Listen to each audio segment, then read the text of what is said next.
Hi, my name is Christopher Columbus Patterson Jr. The title of Junior stayed with me until I was a young man, about 20 or 21.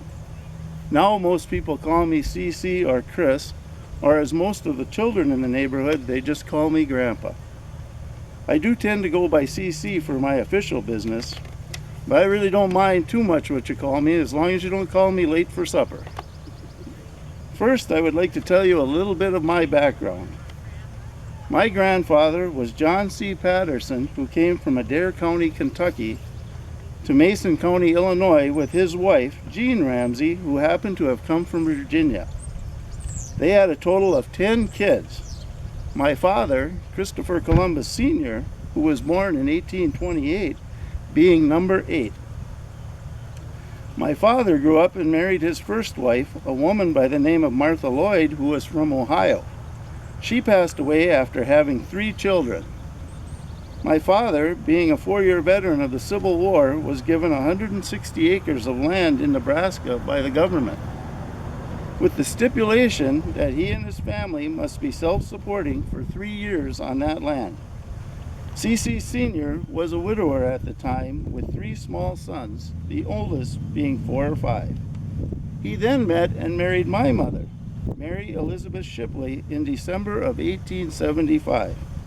And they had 7 children, including my brother, named James Oscar Patterson, who was the first son born with his second wife in 1879, and me, being the youngest son, born on July 26, 1893. The older boys did most of the work, and as I got older, I started taking over. Unfortunately, things had not went well in Nebraska. The first year, a cloud of grasshoppers came and destroyed a cornfield completely.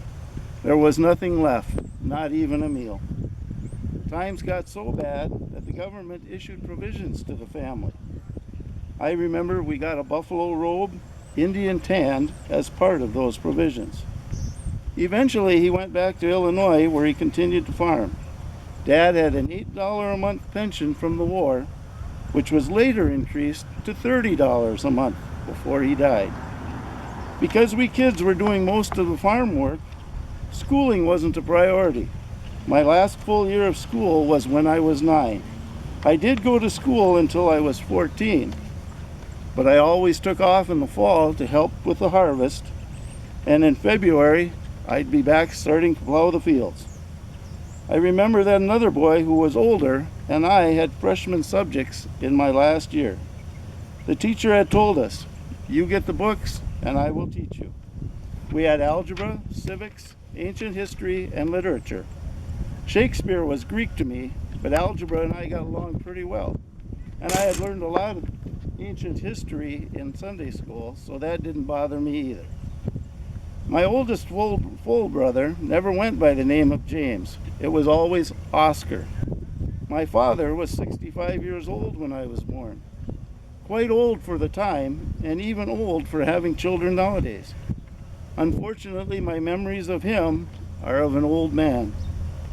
Back then, the average lifespan was late 40s or so you can see where I would have that view.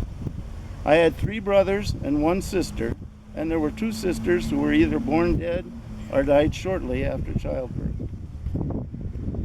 When I was a young lad, about 11 years old, a cousin came by from Logan County, Illinois, and invited us to come over to visit the family. On that visit, I saw what I thought was the most beautiful girl in the world, with the most beautiful red hair I had ever seen. She was 9 years old at the time and named Maude. On the way home, I told my brother, "Someday I'm going to marry that girl." And I did. We were married in Logan County, Illinois on November 14th, 1915, in her mother's home near Middletown, Illinois. Her full name was Maude Mildred Miller, and she was actually my second cousin. I seldom called her by her name. To me, she was always Mother. As a young couple, we took up farming and planned for a family. However, no children came forth, and Maude became discouraged and started thinking about adoption. We both were wondering if she would be able to have kids when a neighbor talked Mother out of adoption by saying, "You're young yet. you'll have children. Our oldest son, Claude, was born in 1920. While mother was my first love, horses were probably my second. Sometimes I may have been accused of having that turned around, but mother was really my first love. In Illinois, I was always working and training horses, so much so that I was even called the trainer by some, and I guess I was. I remember one horse in particular that I used to have pull the buggy. No fancy cars back then. You see, I am also a little bit competitive, and I had this horse trained to speed up if anyone tried to pass me. Another one of my habits was I would fall asleep while in the buggy riding, and the horse knew the way home, so I could catch a nice nap. Well, what happened quite often, I would wake up from this horse picking up speed and the buggy starting to jostle around a bit. I'd look around, and sure enough, someone was trying to pass. I don't ever recall of getting past either. Another incident I recall was a gentleman with a horse that had what they called pole evil, which is kind of a lump or a sore on the horse's head. The remedy was to put a toad on the horse's head, and when it jumped off, it would take the pole evil with it. Now, if you can imagine trying to keep a horse calm while you put a toad on its head, you can see the predicament. I don't know if the man was ever able to put a toad on his head successfully, but I'm pretty sure it didn't work, even if he did. In September of 1920, my brother Oscar, I, and a salesman from the Skidmore Logging Company traveled to the Niagara area. We were attracted by the cheap land. It was going for $35 an acre. I paid $100 down with $500 due the following March. I was young and optimistic. I didn't think anything could go wrong. I had some hogs that had been selling for 30 cents a pound in the fall. I kept them all winter, fed them, tended them, and then the market dropped. I ended up selling them for 9 cents a pound in the spring. 3 years later, we decided to make the move to Wisconsin. Claude was 3 years old. I knew a Dr. E.T. Evans, a dentist from Decatur, Illinois, who had a place north of Pembine, near what is now known as the Sheep Ranch Road. Doc Evans had about 100 head of ewes on that place, and he was looking for someone to stay there, work, and take care of the farm. That's how the road got its name, from the sheep. We were able to move there and rent the farm. We farmed it for 9 years, and I always said it was 10 years too long. It was gravel subsoil on most of it, and it froze early and stayed froze late. As for the sheep, I found them to be very easy to care for most of the time. Unfortunately, lambing time is the opposite. You almost have to be there 24 hours a day, and it can be quite labor intensive. Fortunately, lambing time usually is only for a short period of time. Raising them as well as shearing them for myself clear up almost to the day I passed away. The drive up here was an adventure in itself. It was in December, but there was no snow. We had to drive through deep ruts that tore the battery out of the car. In one spot, we saw a sign that said hill. I had been on hills before and wasn't worried. This time, the brakes gave out. We didn't have much choice but to ride it out. It seemed as though there was no end to it, and there was a couple of bad curves too. I downshifted and missed a gear, adding to the peril. But we managed to make it safely. In De Pere, Claude had to go to the bathroom, so we stopped at a gas station and got gas. When we went to leave, the car would start but wouldn't keep running. I knew what was wrong. There was some bolts off. The attendant helped us out by going to Appleton to get us some bolts. I fixed it, and away we went again. Then it happened again in Stiles. This time, we waited out the night, and then I set out walking till I came to a gas station and got the parts. I fixed it again, and on we went, reaching the Evans place in the afternoon. All of our things that we wanted to bring to Niagara, we had loaded onto a train before we drove up. Oscar traveled ahead to Pembine by riding in the boxcar with the livestock. We had 2 cows, 2 horses, 2 colts, chickens, and 7 or 8 hives of bees. The bees seemed to make the trip okay, but they were dead in the spring. We had bought a Protestant tractor in 1919. That, along with our other machinery, we took apart as we needed to get it on the train. We were supposed to only bring the feed we needed for our animals for the trip on the train.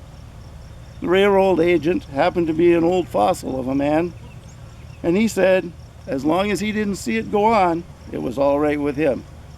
So we took all our shelled corn, barrels and boxes of fruit, which were packed in oats, and loaded them up. Once in Pembine, everything was driven, walked, or carried the rest of the way to the Evans place. When we first arrived at the Evans place, Oscar was staying with a man by the name of Ed Patterson out on the highway, so some neighbors fed us and put us up that first day. After first coming to the area, I worked in the mill for a few winters, and Oscar stayed on the farm. For a while, me, Mother, and Claude rented a house from Rudolph Rapich, and then we rented another place on a hill up behind the boiler house. My first year in the mill, I worked on the hot pond, and then in the wood yard the next year. When Claude was in the first grade, he went to school in Niagara. One of the girls in his school, Pauline Peterson Senecal, went home and said, "Today we have a new boy named Cotton Batten," instead of Claude Patterson. Claude's teacher was Melina Beauchamp, Tiny Beauchamp's sister, if any of you remember them.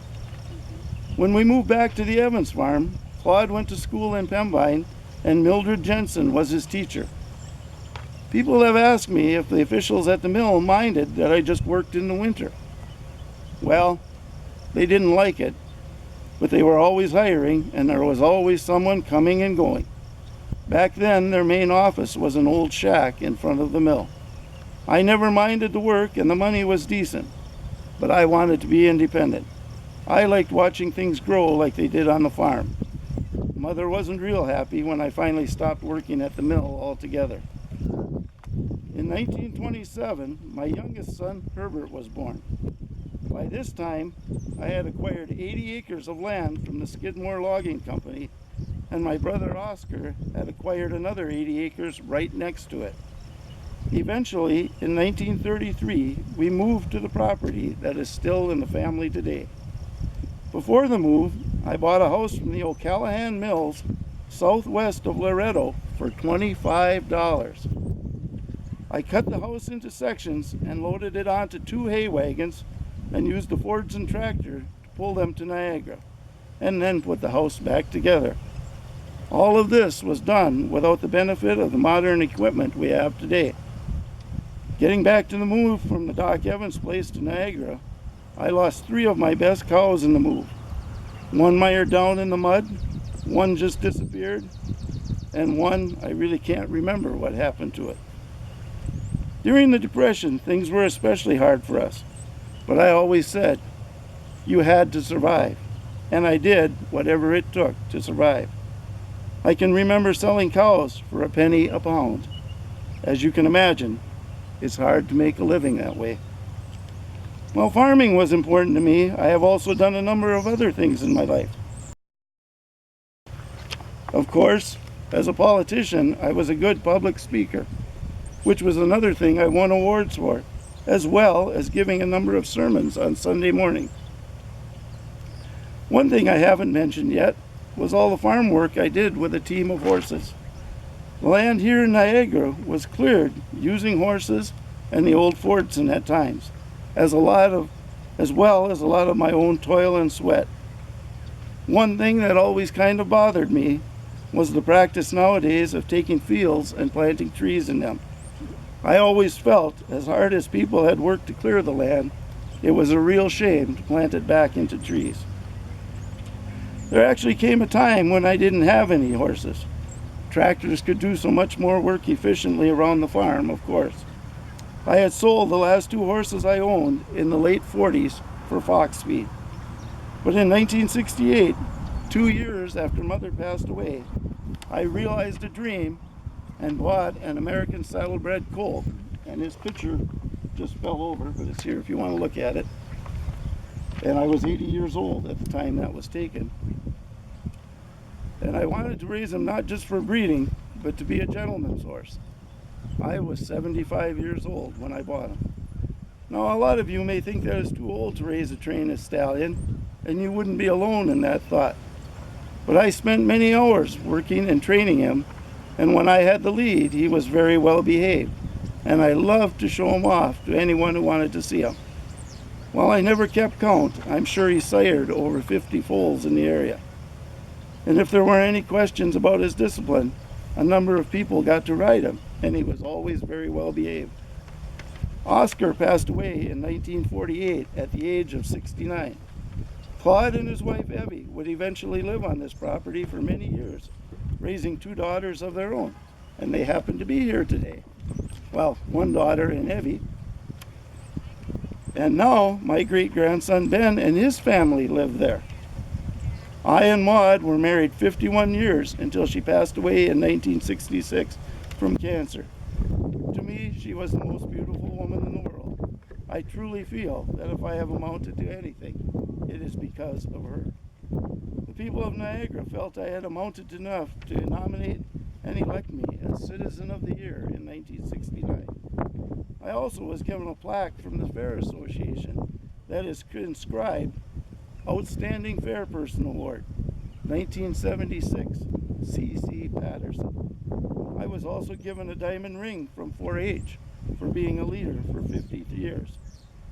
On December 30th, 1980, I passed away, leaving a wonderful family to carry on.